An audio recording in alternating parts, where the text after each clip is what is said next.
საქართველოში ვიზიტად მყოფმა ევროპარლამენტარების დელეგაციამ შეხვედრები გამართა პრეზიდენტთან, ოპოზიციასთან, არასამთავრობო ორგანიზაციებთან და მედიის წარმომადგენლებთან. დელეგაციამ ხაზი გაუსვა სამართლიანი არჩევნებისა და ევროკავშირის უფრო ძლიერი ჩართულობის აუცილებლობას. მოითხოვეს ხელახალი არჩევნების ჩატარება, ვინაიდან ოქტომბრის არჩევნები არც თავისუფალი იყო და არც სამართლიანი. ასევე ევროპარლამენტარებმა კიდევ ერთხელ დაადასტურეს თავიანთი ერთგულება საქართველოს ევროპული მომავლის მიმართ. ძალიან მნიშვნელოვანი ვიზიტია თავის ფორმატით. ეს არის მათი ინიციატივა, სწორედ ამ კრიზისის დროს ჩამოვიდნენ აქ, ხვდებიან ოპოზიციას, პრეზიდენტს, საზოგადოებას, მედიას. ძალიან მნიშვნელოვანი გზავნილები იყო. ეს არის ხალხი, რომელსაც უკიდურესად სწორად ესმით ვითარება.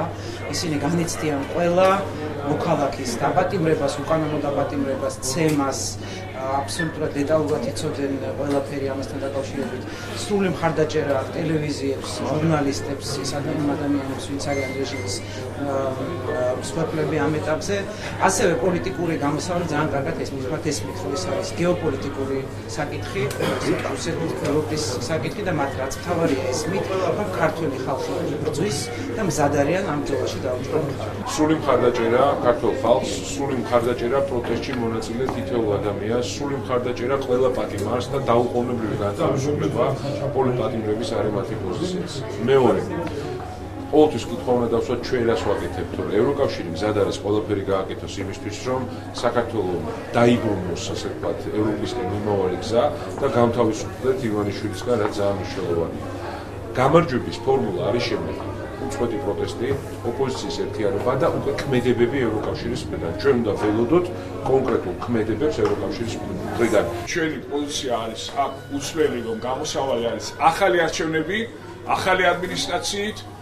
ეს შეარიგებს საზოგადოებას, ეს თავიდან აგვარიდებს შემდგომ ესკალაციას, გაწევა ამ გადაწყვეტილების თავის მოკატუნება, ვითომ ქვეყანაში არაფერი არ ხდება ქართულ ოცნების მიერ, ხოლმე და ხოლმე დაამძიმებს ვითარებას.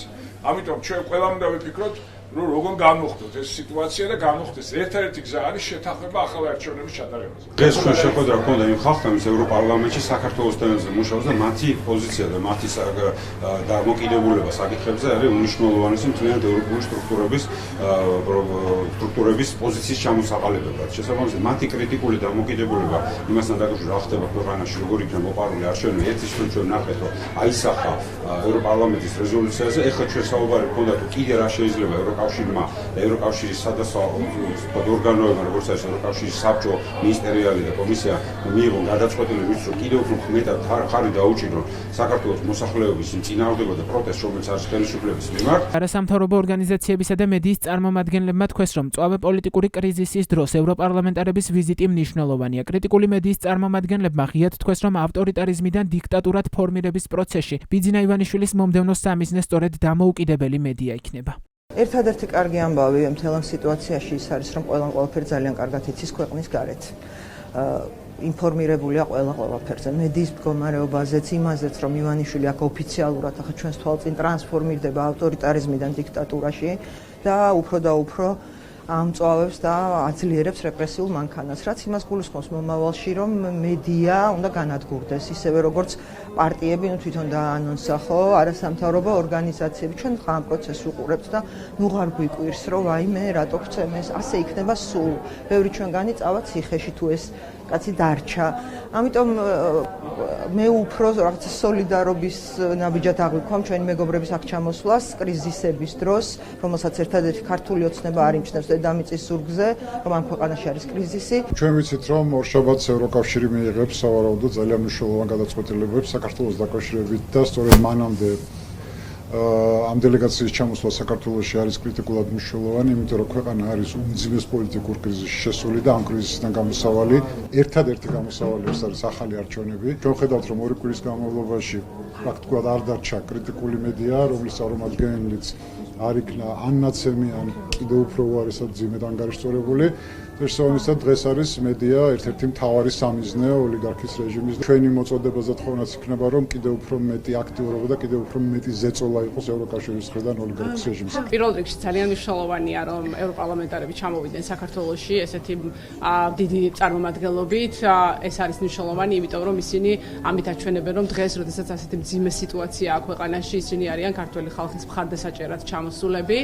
ჩვენ ვისაუბრეთ რამდენიმე საკითხზე, ეს იყო როგორც ამ ეტაპზე მიმდინარე პროცესები ქვეყანაში, აქციები და დემონსტრატების უკანონო დაკავება, მათი ფიზიკური აღარისწორება, ის რასაც ვხედავთ ქუჩაში ადამიანების გატაცება და მათ შორის სახლში მისვლა, ერთ-ერთი მთავარი თემა ეს იყო და მეორე, რა თქმა უნდა, ეს იყო არჩევნები, რომელთან დაკავშირებითაც მათ ისედაც ჰქონდათ ინფორმაცია, მაგრამ დამატებით ვისაუბრეთ ყველა იმ ფაქტზე, რაც ადასტურებს, რომ ეს არჩევნები არ იყო ქართველი ხალხის ნების გამოხატულება. ჩვენ შევატყობინეთ ევროკავშირის დელეგაციას ის, რაც მათ უკვე კარგად იციან, როგორი სახის დაზიანებები აქვთ ადამიანებს, როგორ სასტიკად უსწორდებიან მათ ხელისუფლების მიერ მართული როგორც ფორმიანი, ისე უფორმო მოძალადეები, მათ იციან ამის შესახებ და ჩვენ ველოდებით ევროკავშირისგან შესაბამის რეაგირებას. დელეგაციის წევრები დღესვე შეხვდნენ სახალხო დამცველს ლევან იოსელიანსაც.